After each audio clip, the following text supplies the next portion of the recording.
Hi everyone. I'm doing a book haul and I'm just here to share some of the books I got.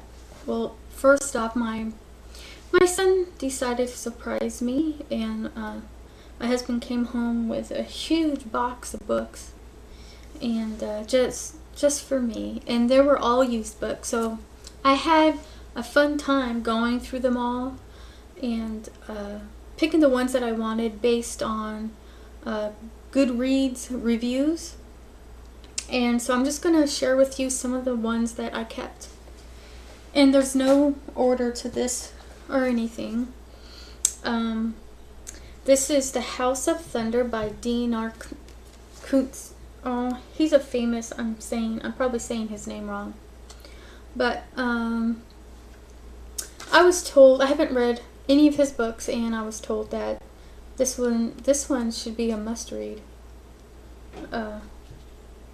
So I decided, well, I'll keep it and I'll read it. I don't know when, but we'll see when I do. Or I'll do a book review when I do. This is Bones to Ashes by Kathy Ricks. And this was a 4-star. I went through Goodreads, and when I was going through the reviews and everything, I would put in how many stars. Let's see how many stars each book was. So when I go through them, I'll base my decision on if I'm going to read it or not, and how many stars are in the book. That reminds me, I should go through all my books and do that. I got two Robin Cook books, Fever and Mind Bend.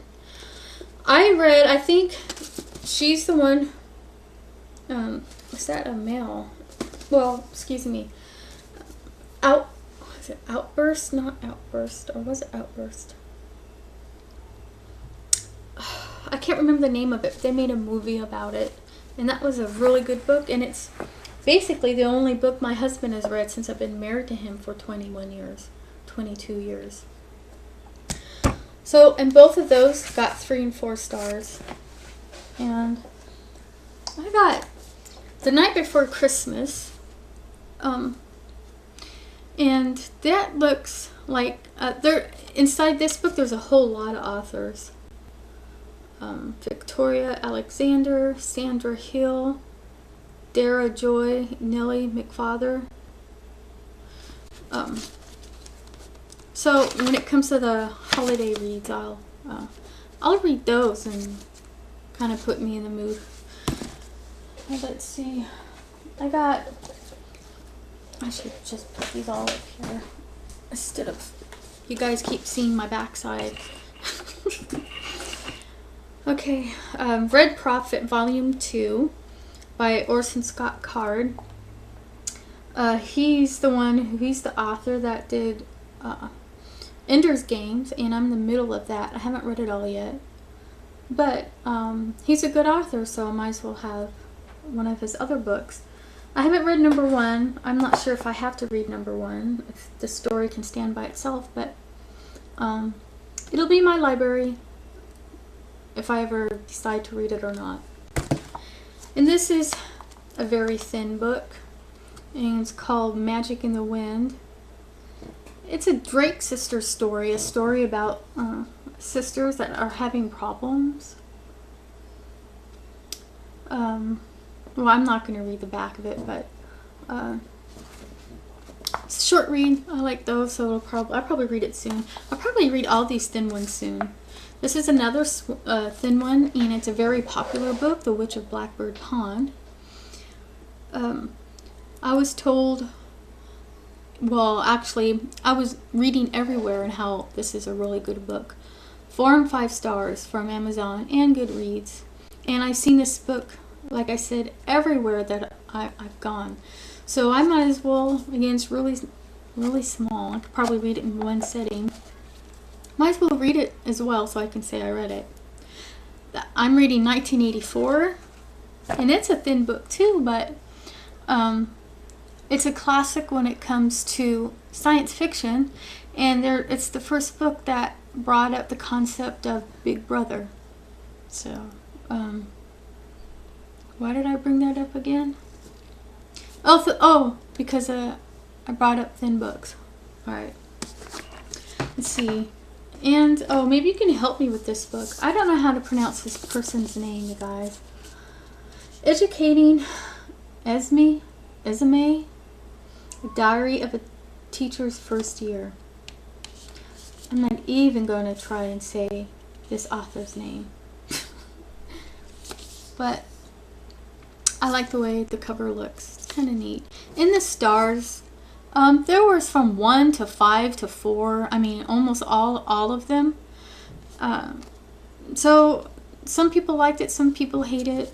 I'll read it and make my own judgments. Let's see. Okay, and I got A Long Fatal Love Chase. Now, I don't like romances. Romances are basically all the same. Same story, just told in many different ways, especially the ones that have the picture of the man and female looking at each other with wind blowing in their hair, and no love is like our love kind of hogwash stuff. And so I used to read them, but I decided not. I put them right back in the box. But this one is an older story, and it's she's the one who did Little Women, and so because she did Little Women, and I read some of that too. It's probably not a really sex and gross wife porn book, Those are the ones I don't like. I don't like those romance books that are like wife porns, because their husband is not acting like the guys that are in the books. So it makes wives feel, my husband doesn't love me because he doesn't stare in my eyes and say, I love you. You're the woman of my dreams. You are my heart. And then they start kissing in the wind and the rain pours down on their face and just... Anyways. But this is a different one. This one actually looks like it's maybe proper to read. If not, I'll be throwing it away.